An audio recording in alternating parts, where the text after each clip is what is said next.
Profil usaha itu sebuah deskripsi ringkas dan informatif mengenai detail suatu usaha yang tertuang dalam sebuah media, baik cetak maupun digital.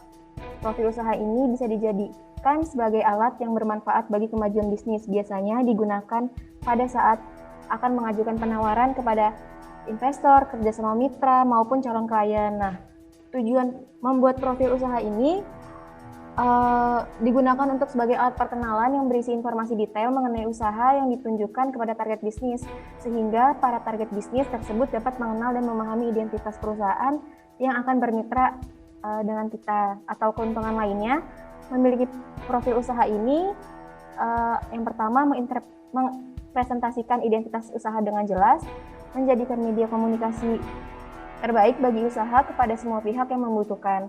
Dan yang terakhir menjadi tools marketing, media branding, dan publikasi. Nah, apa aja sih isi profil usaha? Nah, isi profil usaha yang pertama ada visi usaha. Nah, visi usaha ini bisa disampaikan semenarik mungkin gitu, karena ini itu yang akan menjadi pusat perhatian dari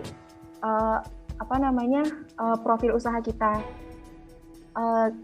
Di sini itu kita menyorot tiap poin dari visi dan value usaha kita, dan kita kayak menggunakan jenis font yang besar pada bagian ini, dan pastikan audiens dapat memahami langsung poin-poin penting dari bagian ini. Yang kedua ada portofolio usaha atau pencapaian usaha.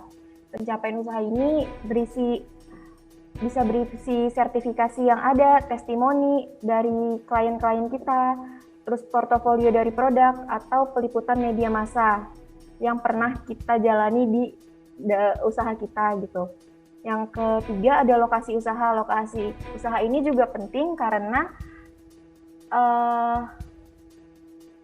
gimana klien kita bisa tahu kita di mana kalau misalnya nggak ada lokasi usaha ini. Bagian ini berisi alamat lengkap lokasi usaha gitu. Terus yang ketiga ada kontak perusahaan. Nah, kontak perusahaan. Bagian ini berisi kontak kita yang dapat dihubungi untuk menindaklanjuti negosiasi untuk kedepannya. Terus ini ada contoh profil usaha, contoh desainnya. Yang pertama ini ada dari proyek aspal gitu. Nah, dia itu bagus karena dia ada fotonya, dia menjanjikan apa gitu, kayak mereka udah berpengalaman, profesional, berkualitas, dan bergaransi. Terus ada portofolionya juga, mereka sudah membuat aspal di mana saja. Nah, yang kedua ini ada Ekodu.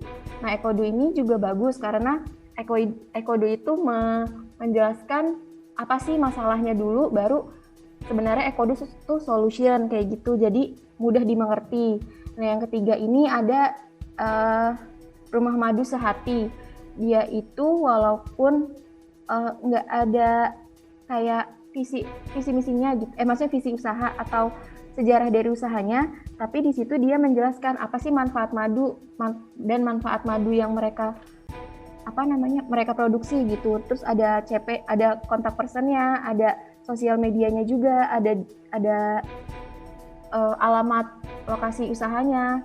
Nah, terus yang terakhir ini ada Cintaya Jaya Mandiri. Nah, ini dia menjelaskan bagaimana tentang mereka, visi misinya, keunggulannya, dan jasanya gitu.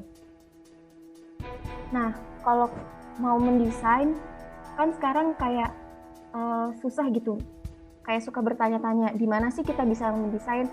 Nah, bisa banget nih kalau misalnya ada yang mau yang mendesain free gitu, dan ada template-nya, itu ada Canva, ada PowerPoint. Nah, kalau misalnya Bapak Ibu atau teman-teman mungkin ada yang lebih pro lagi, bisa di Adobe Illustrator atau Adobe Photoshop gitu.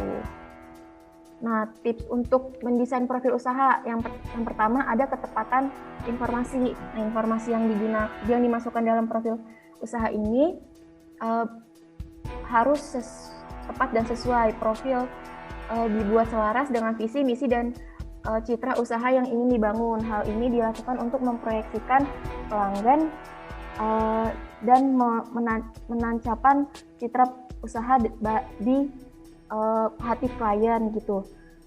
Yang kedua, memasukkan elemen penting. Nah, elemen penting ini itu seperti ada logo, slogan, foto produk atau jasa yang dijual, dari gambar maupun keterangan serta kontak informasi. Nah, semua elemen ini perlu ada dalam desain untuk mengenalkan UMKM pada halayak dengan lebih jelas dan lebih detail. Yang ketiga, ada desain yang menarik. Sebenarnya kalau misalnya desain menarik ini tergantung pribadi masing-masing dan tergantung relatif gitu. Siapa yang melihatnya bagus atau enggaknya itu tergantung dari masing-masing. Desain yang menarik itu seperti tata letak informasi perusahaan yang bisa lebih rapi dan terstruktur jika desain yang digunakan tepat. Detail desain seperti warna, font, dan layout perlu juga disesuaikan dengan visi, misi, dan ciri khas dan nilai yang dipegang usaha Bapak Ibu dan teman-teman sekalian. Nah, desain profil ini juga perlu berkesan profesional. Desain bisa ditambahkan dengan chart atau elemen desain grafis lainnya. Representasi ini, visual ini akan membuat UMKM lebih terlihat kredibel dan tidak monoton. Dan yang keempat, memasukkan narasi secukupnya. Memasukkan narasi secukupnya ini, kita membuat profil usaha memang memerlukan narasi, tapi narasi yang dimasukkan harus cukupnya. Narasi pendek namun padat gitu, tanpa kalimat yang bertele-tele. Yang perlu diterangkan lebih banyak ialah produk yang dikelola ataupun keunggulan produk gitu. Nah, yang kelima, mencantumkan portofolio atau pencapaian. Mencantumkan portofolio dan pencapaian ini juga penting banget karena kadang klien itu melihat portofolio kita dulu gitu, kayak melihat pencapaian apa kita dulu baru biasanya beli gitu. Nah, begitu dari aku.